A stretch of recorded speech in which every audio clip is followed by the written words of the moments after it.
Welcome back one more time to the Agentic project. This time we have Ajitesh Abhishek, CEO of Toftung. Thank you so much for being here, Ajitesh. Hi everyone. Nice to meet you all. Ajitesh, to put everyone into context, you're the co-founder and CEO of Toftung AI, with a background as a product manager at Google Cloud and training at IIT Delhi and Kellogg. Why don't you tell us in a sentence briefly, what is Toftung and why does it exist? Yeah, so Toughtong AI is a voice AI conversational practice platform for high stakes conversations. So, for example, your next sales call or your interview or your performance discussion. In all of these cases, you need a rehearsal or like how 80% almost a realistic setting to practice what you're going to say, how will you respond to the present situation. And that's what we give a platform for you to practice before the real conversation happens. Quick break. I wanted to thank you for showing up to the Agentic Project, the podcast where Danny, my co host, and I interview founders building the latest AI tools in the space. This podcast wouldn't be possible without flowhawk.com, the AI agency that Danny and I run in order to help teams optimize their operations. If you think that your team could have more efficient operations, go to flowhawk.com. We might be able to help you. Okay, let's keep going with the podcast. Awesome. So, like an AI voice agent to train a conversation that I might have today or tomorrow, so I can have see this scenario and kind of practice before it comes. This leads me to the question: what was the I should have said this something different instead of what I said in the interview that led you to this issue? Or in other words, how did you come up with the problem to this like quite niche solution?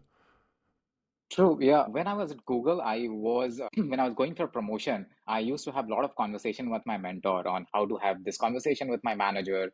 And then once I got promoted, there was a coaching service that every man as you get promoted, you get 10 hours of service where you have a coach who helps you that how can you give feedback, how should you have one-on-one meetings. Like these are things we don't learn right away. And to a large extent, these were role play. Like they will say that, okay, I'm your teammate. How do you have this conversation? And then in November last year, I was shutting down my previous startup, Archie, which was on code review space. And I wanted to have this conversational practice that how should I communicate to other friends, family, team that we were completely pivoting to a new idea. And I did not had this service. So I thought, okay, let me just create a voice AI solution for myself. And Gemini was launched at that time, and voice was becoming pretty good at that time. So I created a prototype for myself to practice and I showed it to my co-founder also, who also liked it. So we then kept on building that. Initially, it was just for these difficult conversation that how you would practice. Then we had how on the business side we can put it into the right use, and that's how the idea evolved. Sweet. So, just for putting everyone into context, now they know you, they know what Toftung is. Into this podcast, we're going to be discussing a little bit of Toftung, but also since you're an expert in voice agents and you have worked also for Google in the Gemini side, is that correct? So, Yeah. we So would I was also, on the yeah, go, sorry. yeah I was on the Gemini application in the Google Cloud side. That people who are using Google Gemini from the Vertex or in within the Google Cloud the experiences. So that team I was part of. So we all have in front of us the perfect guide to be discussing AI agents, to be discussing AI. Where is Gemini going? How are their competitors positioning in this space? Especially focused on voice agents, I would like to, because we have guests that are also very involved in AI in the space, but maybe not with your background in Google and especially in the Gemini section. But to begin with, I wanted to ask a few last questions before we jump into the discussions about AI voice agents. For Toftung, who is the end user? Is this for a B2C product and then you deliver the training? Do you track any sort of measurable KPIs for after the trainings? Is this also something you offer for companies? Tell us a little bit more of how the flow goes as a user. Yeah, so we started with the consumer in a way to test out like where can we add value. But most of our revenue and usage currently comes from B2C, B2B side, that is for retail sales or general training and coaching space. So current way to coach is that you might have an employee manual or maybe a video somewhere hosted that you are using that companies are using to train. And some companies do one-time workshop where they conduct a coach comes and trains you about certain thing, and then it gets lost What we are doing is turning those playbooks and video into an active role play so that your team can anytime go and practice.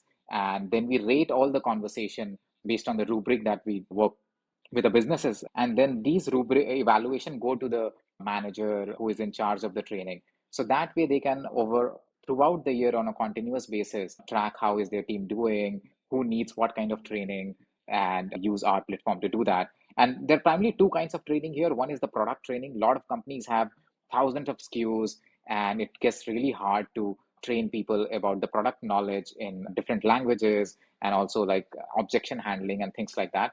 Then the second aspect is more soft skill training, that how during the call they would handle objections or close the conversation.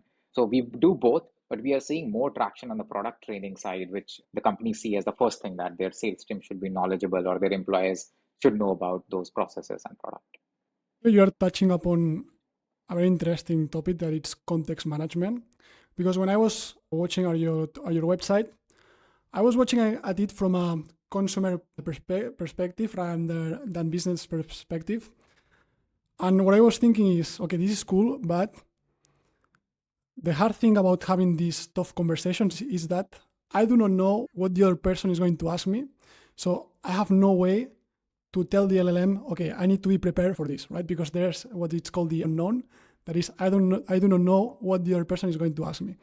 But now that you are mentioning the business side, when you have the knowledge and you can give it to the LLM so that then your employees can use it to get trained, now I start to see the real value out of it. But my question was more related to how do you store the context of these playbooks, and how do you pass this context to the LLMs? Because in the end, I guess that we are talking about huge context, right? A playbook with multiple pages, multiple answers, different formats. So how do you handle this actually? Yeah, so in fact, there are three things that we think our job is to make it really good at. The one aspect is that the agent has to be realistic in terms of tools. So our agent, for example, has notes, editors, it can create images to give within the scenario a realistic experience.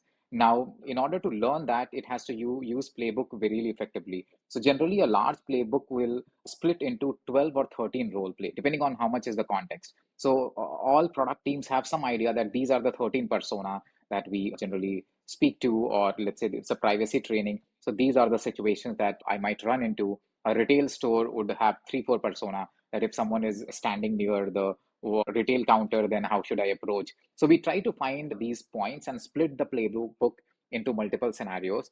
And then within that scenario, then there could be still a lot of context, right? The past transcript, audio, and all of this.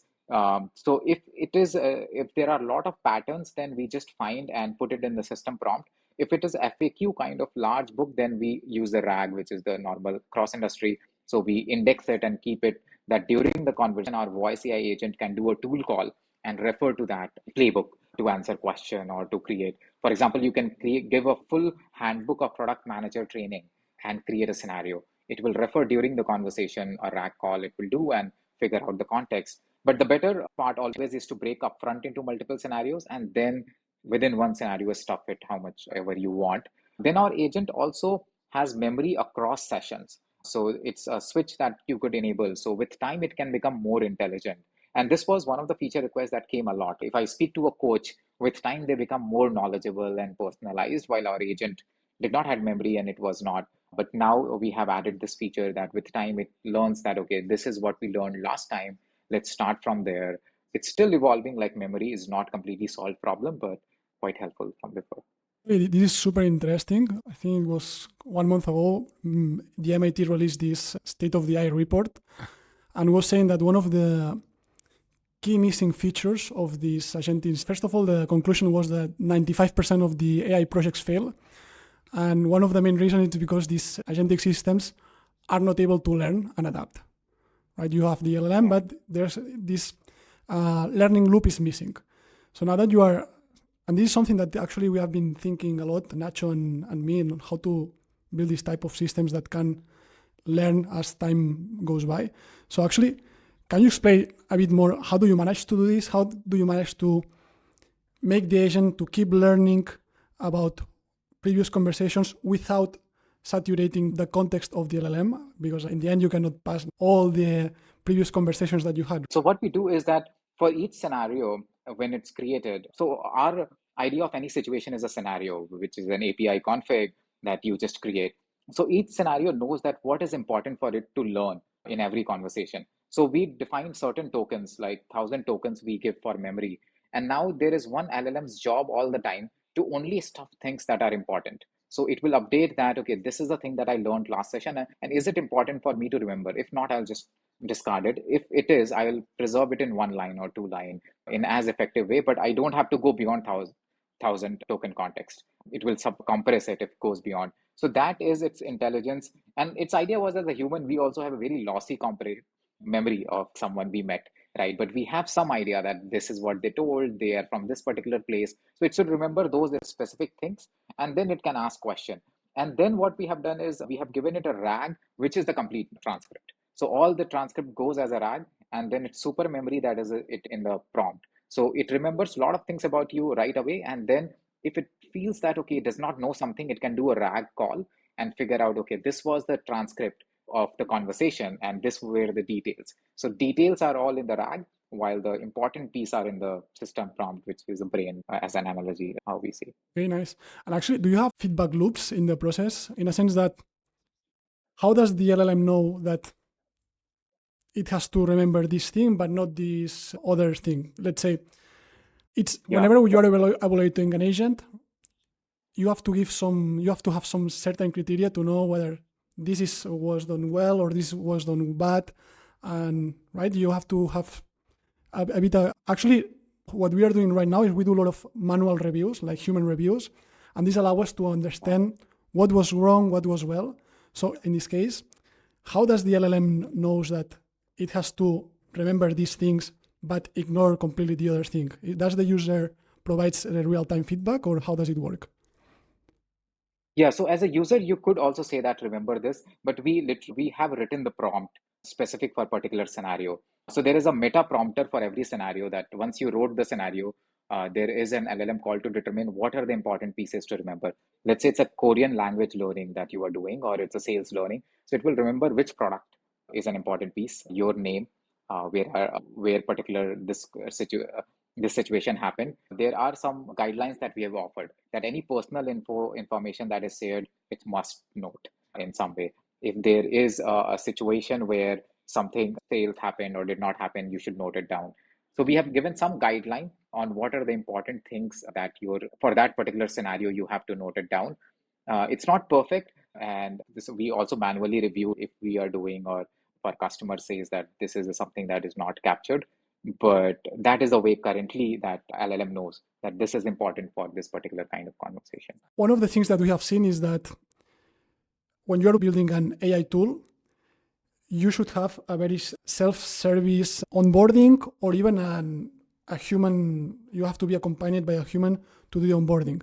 How are you actually how do you handle the onboarding of new business clients? Because in the end, if these clients, you are like the expert that you have to separate your playbook in different characters, whatever, but I guess this is not that trivial, or this is not that easy to see for a new customer. So how do you handle the onboarding to make this process as efficient as possible?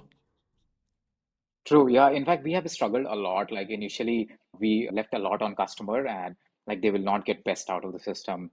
And so now there is onboarding call and these mechanisms set up where we handhold and do as a part of our package that we sell to customer. There is a consultation call where we sit and handwrite some of these prompts of AI role play. And we have written down best practices, multi-pager that their team gets, plus some videos on how to write good quality scenario.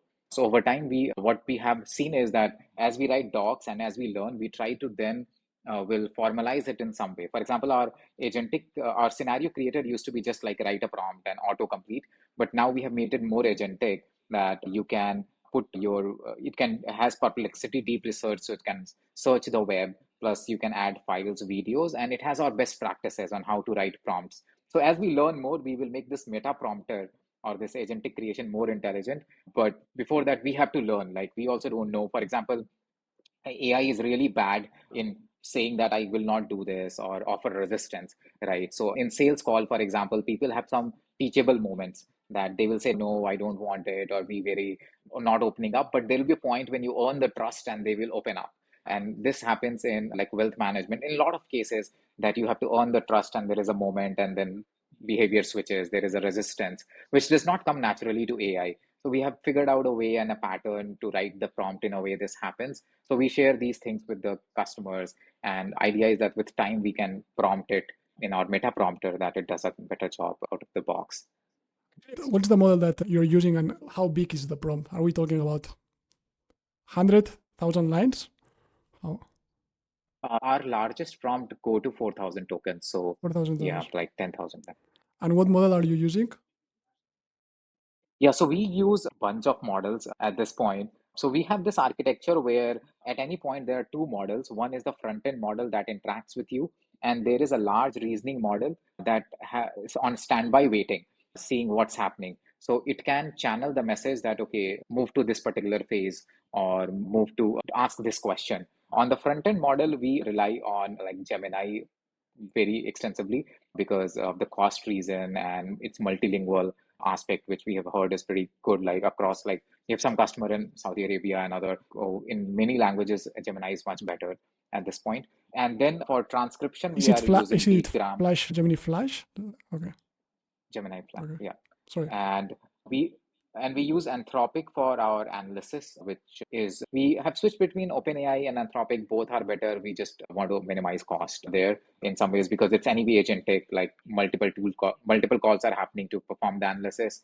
So quality of, say, one model does not determine. And text to speech, we are using DeepGram. We have had a lot of bad feedback for OpenAI transcribe. Like it's a good model, but it somehow someone speaks it captures the language wrong, and it will just transcribe in a different language. And if people see a language being wrong, they think the whole process is questionable. That we find DeepGram better, like accurate in that realm. And yeah, these are the models, but we switch it between depending on the. We use OpenAI a lot where function calling is really important. So in our coding scenario where agent has to access code editor, that what code is being written, or we have a system design scenario where we have a whiteboard that agent can access that what is being drawn. So in those cases, OpenAI is really great. Like Gemini is really good in large context, multilingual and those, but function calling still, I think OpenAI is much more dependable. For Claude, you're using Claude for Sonnet, I guess. Yes. Yeah. And actually, regarding DeepGram, does it automatically handles multilingual text to speech? Yeah, so their new model Nova 3, I think, so that captures which language you are speaking automatically and transcribes in that language. They have limited like 15 or 16 languages throughout the world, but those are like all major languages are almost covered. Yes. With that. And do you experience, have you ever received free feedback from users that in the end, users are talking, right, with the model? Like in those scenarios where there's like a lot of background noise, or does this model work good, or what's your experience with that, with this? Have you found any issues with that, or? Yeah, so it's very painful that we spend a lot of time struggling with interruption. Like voice AI still is not level when it comes to interruption handling. As a human, we can read the room that from your facial expression that there are a lot of cues to for me to wait and let you speak, while AI just like silence it sometimes takes as a way to interject while maybe the person is just thinking. So initially we used to heard a lot of complaints like in behavioral interviews, people want to take a time to brainstorm, right? They are processing information and model will just interject and maybe move ahead. So we played a lot. We made our model bit relaxed. Then the problem was it was not speaking. So we added a nudge button that if model is not coming up, you press that nudge button and it will come back. So we have been regularly playing with all these BAD aspect on how to make it more better in interruption handling. But I think it's the problem in over a whole industry at this point that it's not as great. And it's just about one-on-one conversation. If you put three people in the room, then it's very bad. It can't have. Can imagine. I have a question also in this line. You touched upon the topic of multimodal text to speech. I have experienced, I have talked and had a few conversations with different voice agents. And with the one in OpenAI, at least this was like a month ago, I don't know if this remains like this, it could speak in Spanish, but it will have an English accent. So it felt like I was speaking with an American person speaking in Spanish. So it was a bit weird. It was a bit weird. Is this how it also works with Deepgram, or do you manage to have like native voice, like native language speakers with Deepgram? For Gemini, we are using Gemini for most of the cases. And in that case, yeah, in many of the cases, you still feel that English is the best language. Like American English is where it will get every pronunciation almost right. And in other cases, it will get gender wrong a lot of time, plus a certain pronunciation of the word. And there we are selling with this intent that 6 months down the line, things will be a lot better.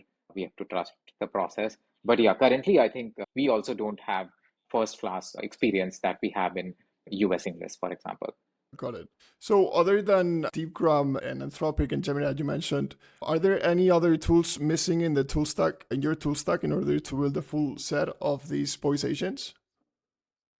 Yeah, so we build a lot of tools for our function calling part. So we are using like Quadrant DB and this for RAG and other, or Firecrawl we are using extensively. So anytime someone puts a link or a URL to scrape it, we use Firecrawl to do that job for us. Now we have integrated with Google Slides and Meet. So our agent can join in a Google meeting and on standby can conduct the interview or conversation, and you can watch that is it doing a good job, like it can conduct a training. And similarly, it can operate Google Slides. So we have integrated that it runs Google's iframe and it knows which slide to show during the conversation. We are evaluating which one to integrate for calendar and email and these other data point access. So two of them are Arcade and there is one more tool. So we have not yet figured out which tool to rely on. We don't want to build our own all of these integration tool, like an MCP server hosted by them would be much better. But at this point, yeah, these are the main stack. Yeah, I'm thinking if there is any other tool that I should mention, which is pretty good. Yeah, no, these are the major tool at this point, and the agentic side at least. Perfect. Regarding latency, I have played latency and also token costs. If anyone goes now into the Toftung page, which you can actually get a full live demo of how a conversation would go with one of these voice agents, that they have their own background just for the demo. First question is, you have these agents running 24/7 on the website where anyone can go and speak for as long as possible, as long as they want. I don't know if you have them capped. I did play around a little bit earlier and I spoke with it for 2 minutes. And as I was speaking, I was like thinking, they're like running this on the back. They're wasting, like they're spending, not wasting, but they're spending money. These tokens have a price. How has that impacted in the way that you have built these agents? The token economics, and not only that, but also having these free agents out there. Is there a return on investment proven?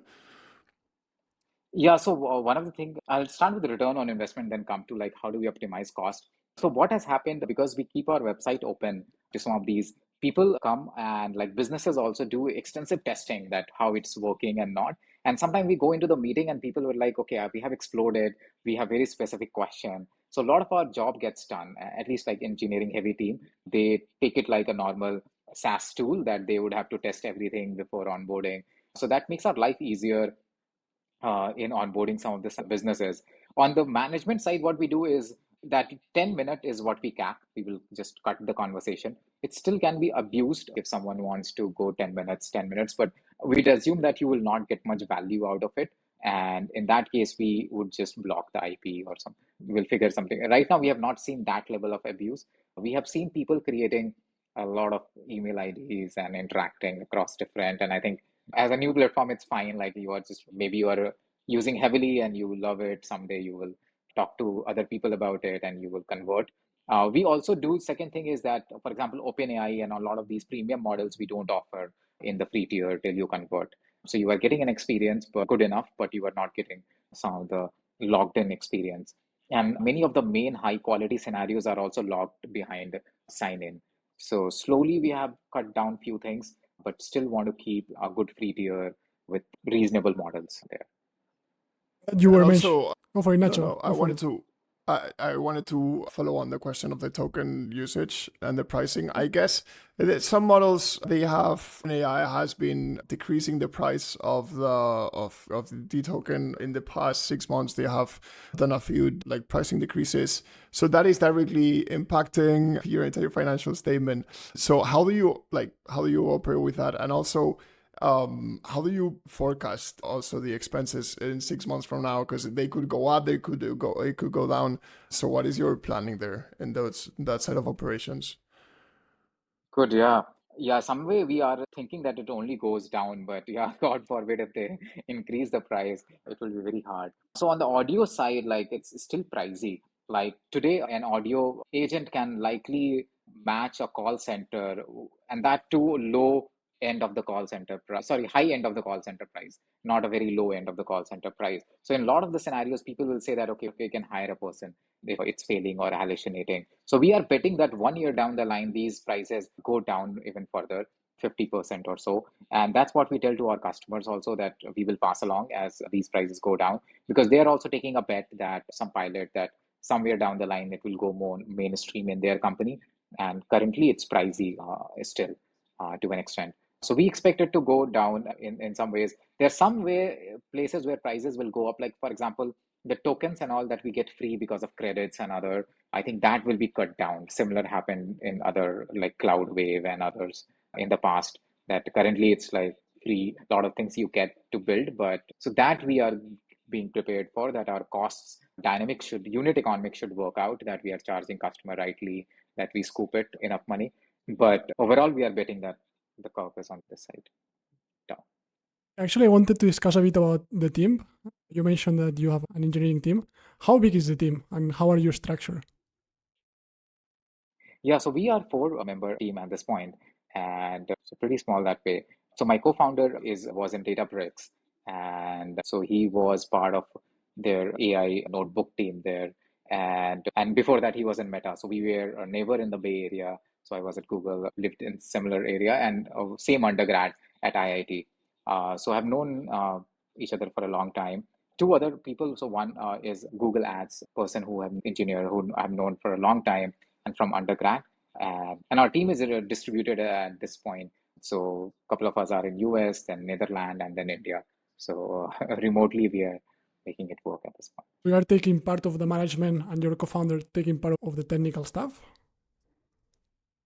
Yeah, we both code, but yeah, he's responsible for if anything, a major decision and things break and all the heavy-handed technical stuff, while I am responsible for product decisions. And right now, everyone codes, but slowly, as my time will go more towards business side of things, and he will be more deep into tech.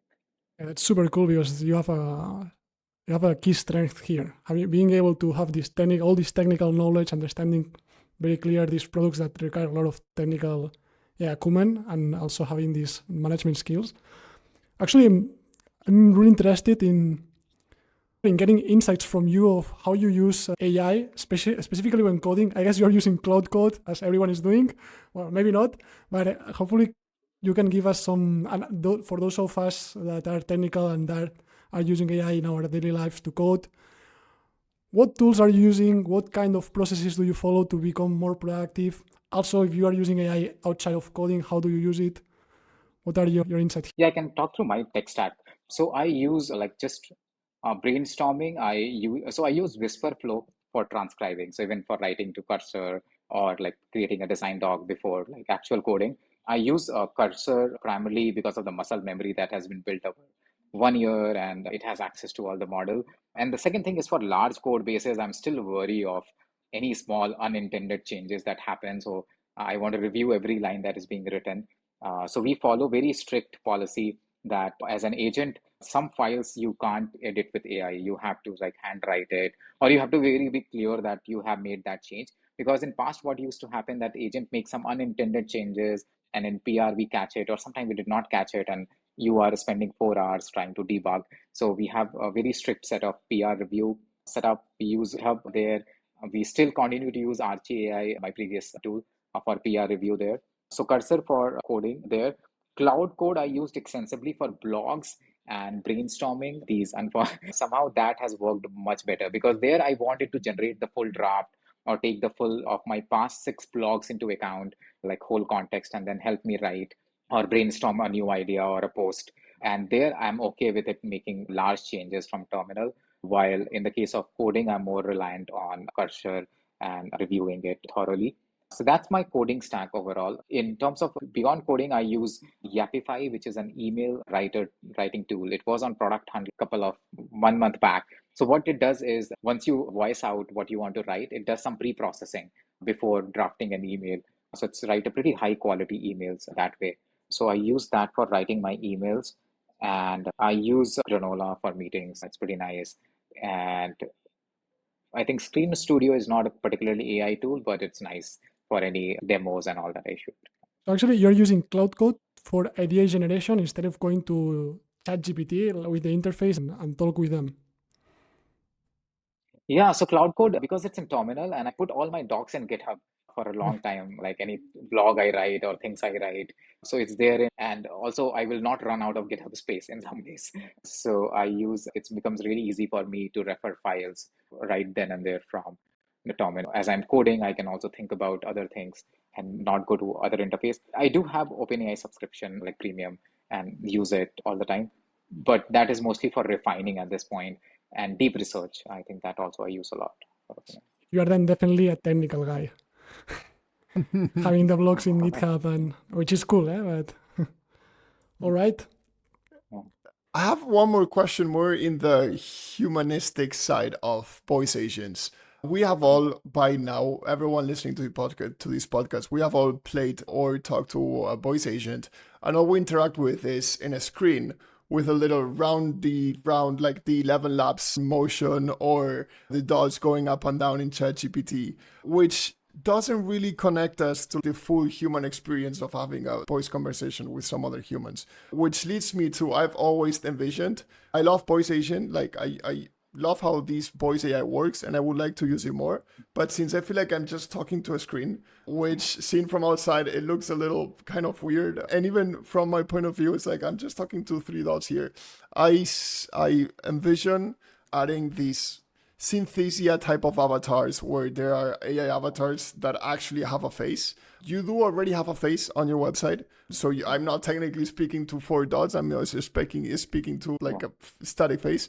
Is it part of the plan, or do you think that this AI voice ecosystem is leading to putting a face to these voices, or is that not part of the plan? Is that too probably expensive, not worth it? Because building the avatars and having these lip sync and everything, it's a full other world. Is this space going towards this scenario? Is this part of your, is this in your roadmap? Yeah, so this we get asked a lot. Like yesterday, I was having conversation with a university in Texas, and so there they use currently role play where actors come and do the acting to teach classes how to respond in a certain situation. And they had a older VR technology that does, but it's not AI. So it's pre-coded everything that how you speak. And they were like, okay, is your tool will become that? And we're like, okay, right now can't burn so much, like it's becomes costly. But this is a direction that a lot of people see role play being more realistic, that it can't be just bounded in the 3 dots or an avatar with the animation. We tried playing with some of the tools that are out today, but the challenge has been that it's not great enough.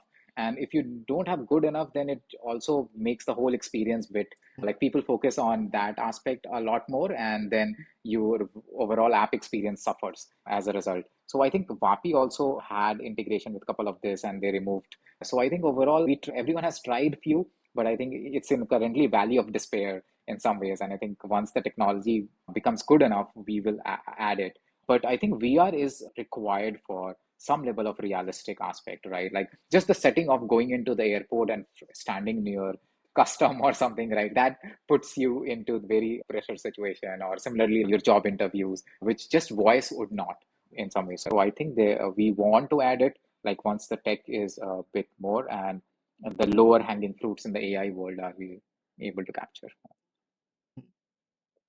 Yeah, that makes sense. That actually makes sense. So you just mentioned Fappy, which it hasn't popped up in the entire conversation. I feel like at least in my feed everywhere in all my socials, I see Vapi a lot more than DeepGram. I have read about DeepGram and I have heard about DeepGram before, but Vapi is all over YouTube. Vapi is all over. If you go to TikTok, they teach you how to do voice agents with Vapi. Yet you haven't mentioned it. What is your take in some sort of competitor Vapi versus DeepGram? I wouldn't ask what do you like better, but why one better than the other one? Yeah, I think the way to understand is WAPI is a platform, whole SaaS as a service, while DeepGram is more an infrastructure component. So we can still build our, like, we have opinionated point of view on how, for example, VAD should work or how the agent should invoke a particular tool, and we can make more choices, which WAPI also provides, but it has some opinion on how different things are cobbled up together. While DeepGram is one of the pieces in WAPI in some ways and one of the pieces in us. I think at this point, WAPI is very developer centric, has a good, nice interface for outside of the developer. Something that is missing in a lot of cases is lovable of voice AI, what it is. We are lovable for voice AI for high stakes conversation that you can come and create a scenario and you could practice, and we will give you everything best practices that we know about. We will also use DeepGram. We don't, and we could also use WAPI as a platform, but we have some opinions and things we want to do differently in terms of UI and other, but great services overall. There is also this infra layer. There are other companies like LiveKit, which is doing pretty great if you're building voice AI, and PipeCat. LiveKit is completely open source, while PipeKit part of the framework is open source. So they also make it really easy to chain together speech to text, LLM, and text to speech so that you don't have to worry about some of these things on your. Okay, and then last question, actually two questions, because it's answered for the techie guys and for the non-developers.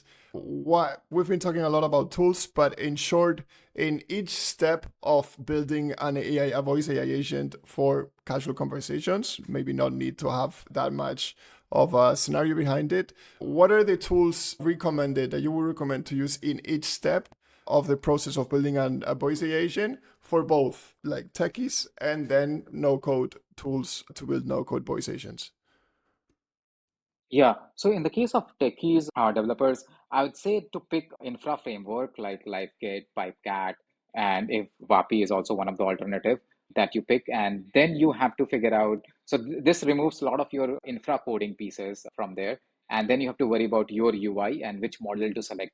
In the models, I would say in speech to text, DeepGram is pretty good. In LLM, you likely will not go wrong in either, but maybe OpenAI, good for function calling. Everyone is betting it's still highest market share. And then for speech to text, I will try to figure out which market you are catering to. If it's multilingual, then Gemini and other are still pretty good and get those languages right. Modulation wise, some of the new voices like Sesame and other are pretty good.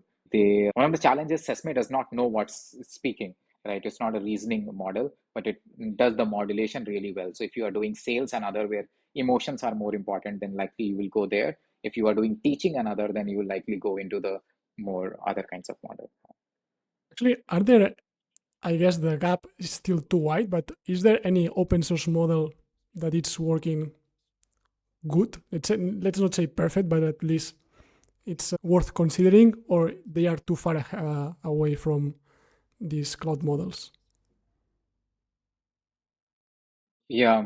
So we somehow we have not been able to experiment much on the benchmark with open source in some ways. So in coding space, I knew that, for example, DeepSeek and all became pretty good in PR review and other. In voice AI, voice models, I have not come across pretty good open source models. Sesame was one, like one they came with a paper and got deployment. We are not sure what's the path they are on in terms of full stack. So I think that would be one model to perhaps watch out for. All right. Great. So with this and coming to an end, we like to close our podcast with a round of rapid fire questions, more personal, not so AI related, also to get to know you a little better and your taste. Well, there might be one that is slightly AI related. We'll get to that one. First question that we would like to ask every founder, because we get a different answer every time, and is which is a book you would recommend to any founder? 0 to 1, I think it's pretty good. And at that time, it did question me that how to think about doing the startup, not take like business lesson as seriously, like it has to be something new, thought from the ground up. 0 to 1, guys. Take note on that one. Another one, which is what do you like to do when you're not in front of your computer? So when you disconnect, what do you like to do in your free time? I like to try a lot of bakeries and good coffee and matcha. Yeah, good quality matcha. And then, Danny, well, before the golden question, do you have a one of your more philosophical, deeper questions? Actually, one guest gave us an amazing answer. Let's try here. So, what's the meaning of life? For you, of course, everyone has his own meaning of life, right? But in your case, what's your purpose? Yeah, yeah, I think to me, like what would want is at least make difference in life of people around me, like my family and other. And if there is larger, then it's good, then good. But at least like people around me, if I can add some value, make their life a little bit easier and happier. I think that would, I think, my purpose. Okay, and now imagine that tomorrow you have an offer for Tough Tongue, 1 billion, all cash. You can take it, but you cannot build a company again. You should You stop cannot working. build wealth. You cannot cannot build exactly. You wealth have to stop ever building again. wealth. Okay, you have 1 billion. It's more than enough, I would say. Maybe not, but for most humans, it's more than enough. What would you do? Would you take the chance or no? The offer. Oh, oh, will It's I take actually the two. offer or It's not? actually Oh, two questions. Would you take it? And if you take it, what would you do the rest of your life? yeah, that's the main problem. What will I do with 1 billion? I'll likely not take it that because there's something I would want to do. It's a tough question. I think that my current state is that likely I would pass it. I would try to see that what I can do without it, but my answer could change, I think, in future. Nice. Actually, yesterday we were doing another podcast episode, and the guest also rejected the offer. We have to increase the bet, Nacho. We have to Yeah. give more. The last guess also decreased the offer. Yes. And to ruin this more philosophical, we are starting a tradition. You are the third guest. We ask this question. Kids under 18, please don't listen to this. Fuck, marry, kill in the AI tool ecosystem. What do you choose?